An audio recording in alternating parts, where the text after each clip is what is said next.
went looking for trouble. And boy, I found her. She's in love with herself. She likes the dark. Grey Wolf Studios.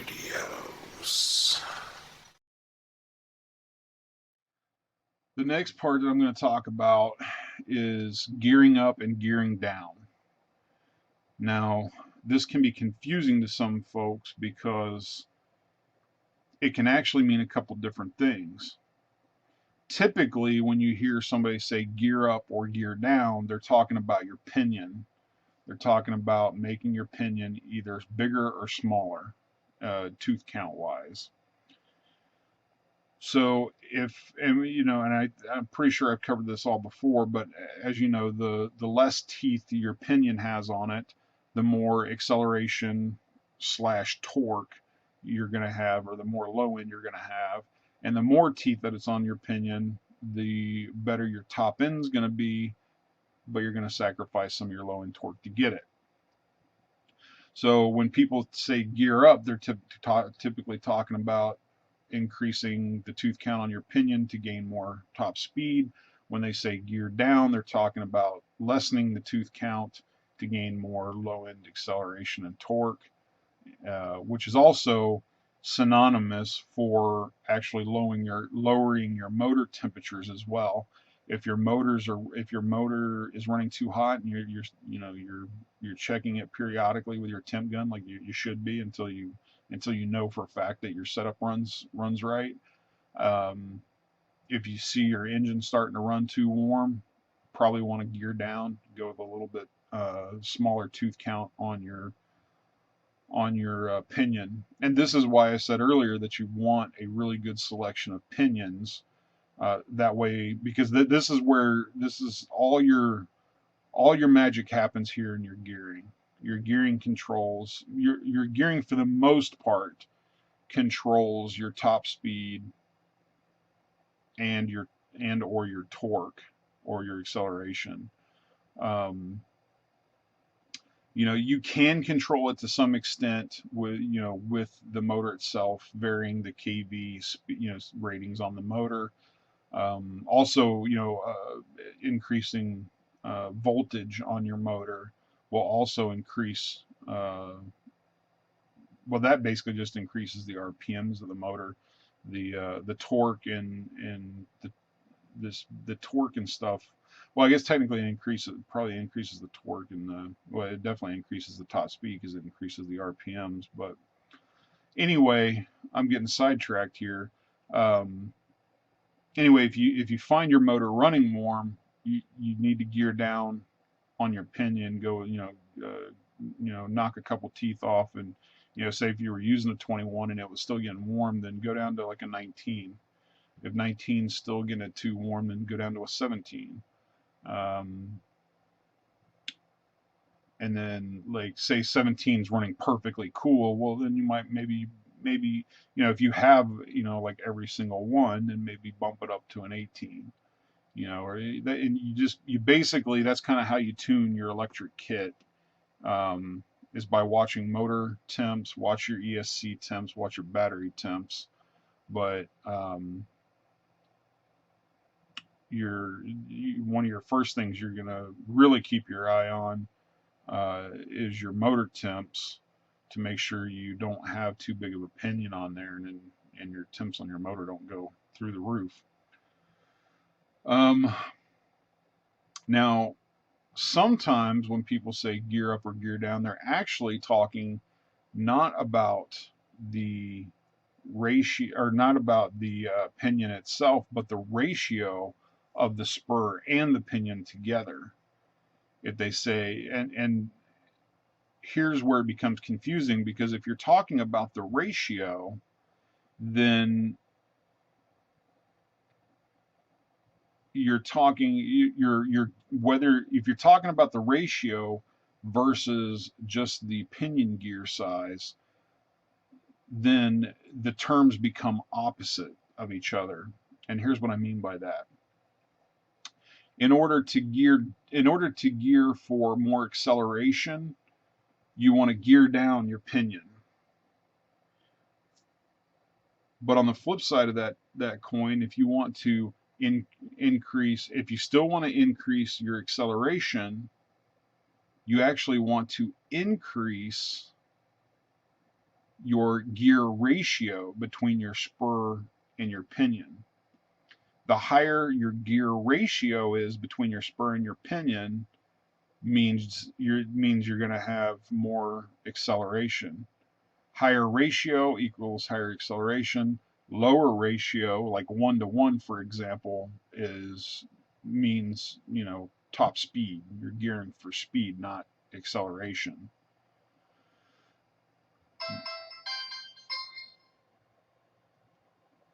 Now, like I said, I just wanted to point that out because that can be confusing. If you see somebody talking about gearing up and gearing down, typically they're talking about your pinion size. But if what they said actually doesn't make sense, like say they told you to gear up, but you know that you need to make your pinion size smaller to get your motor temperatures down, well then you can be pretty sure that they're actually talking about gearing up your gear ratio. Whether it's done through your spur or your pinion doesn't matter. As long as that ratio is increasing, then you're increasing acceleration / torque, which will lower your motor temperatures. So I hope that doesn't confuse anybody, but I thought I'd throw that in there because it actually does confuse people when somebody says something like that and they're actually talking about the ratio and not the pinion. What else? Does it matter which direction I install the pinion gear? And here's what I mean by that. Does it matter if I install the pinion gear like this with the grub screw and the flange part toward, pointing toward the inside, toward the motor, or should it be mounted like this, where the collar and the grub screw stick out away from the can? The answer is it doesn't matter. As long as you get full contact with that grub screw on the flat part of this shaft, it doesn't matter which way you put it on. If it fits better, with the collar, facing out, then put it that way. If it fits better with the collar facing in, then put it that way. It really does not make any difference whatsoever.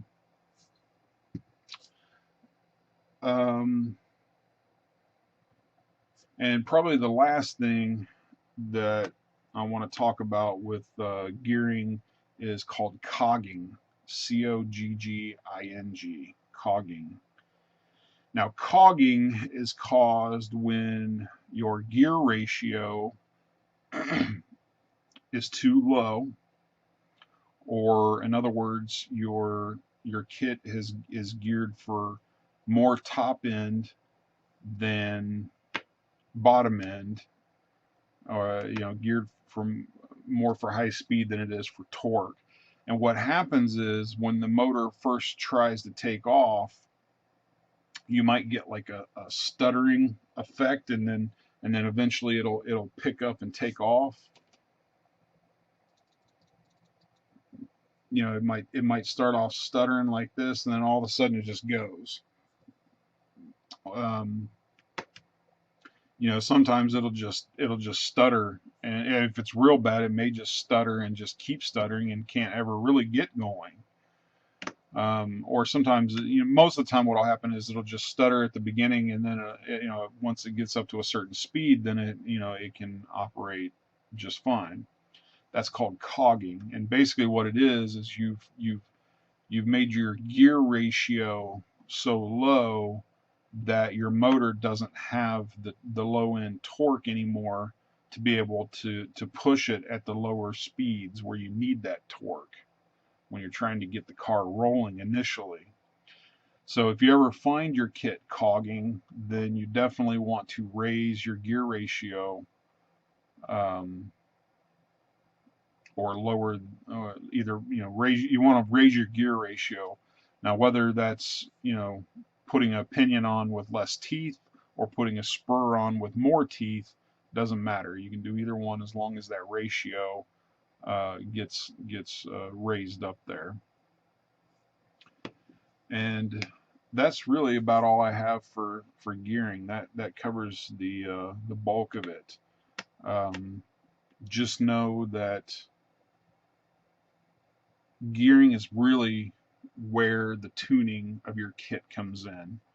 The motor, your motor selection, other than quality and making sure it's the proper can size for the scale that you're using, um, the actual speed of it or the kV rating of it really doesn't matter all that much, um, unless you have like one extreme or the other.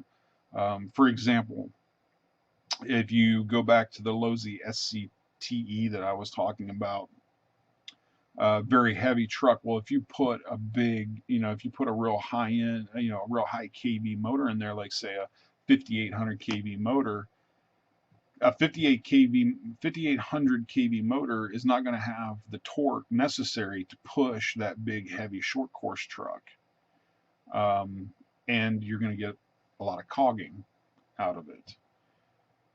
So, and then the reverse of that can be true as well.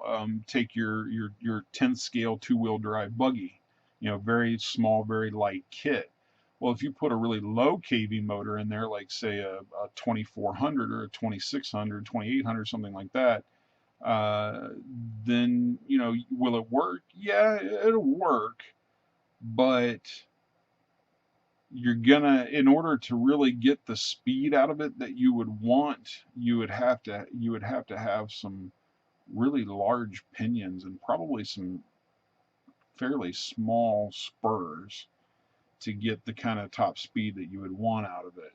So that's why I say, when we're starting out, especially if you're bashing, you will be the happiest with a middle of the road motor in terms of kV rating, because if you have a motor that's middle of the road, then this is where your gearing is where all the magic happens. That you can tune it to do whatever you want. If you want it to pop more wheelies, you know that's fine. Throw a smaller pinion on it.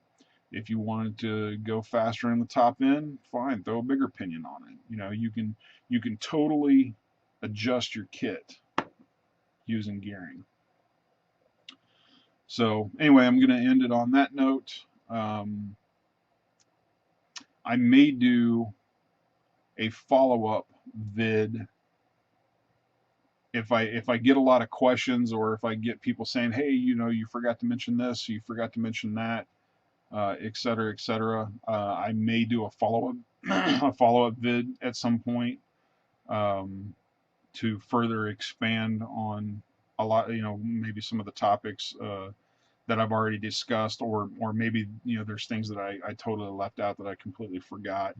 So don't be surprised if you see an additional part pop up after this video series is done somewhere along the line, for miscellaneous things or anything that I forgot. But for now, we're gonna call it quits here.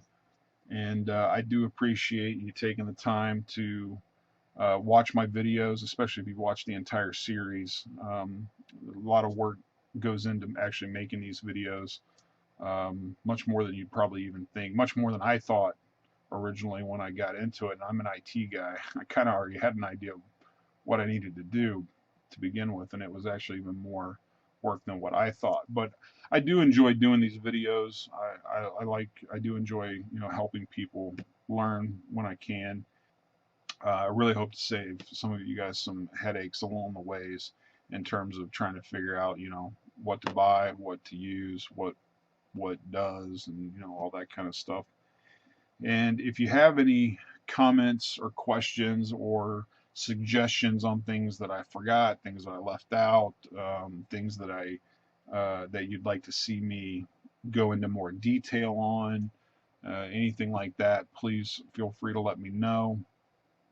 You can catch up with me on my Facebook page. Not only can you get a hold of me on Facebook for questions and comments, but I also post all of my pics on my Facebook page. So if you like looking at pics, definitely go there. I got hundreds and hundreds of pics. My Facebook page is www.facebook.com/Graywolf Studios 74. Or you can hit me up with comments and questions via email as well. GraywolfStudios74@gmail.com. And if you like these videos, please feel free to share them. Not just these, but any of my videos, feel free to share them. Please subscribe if you like them. If you found them useful or entertaining in any way, please subscribe, share them, and hope to see you at the local track one of these days. Peace. I'm out.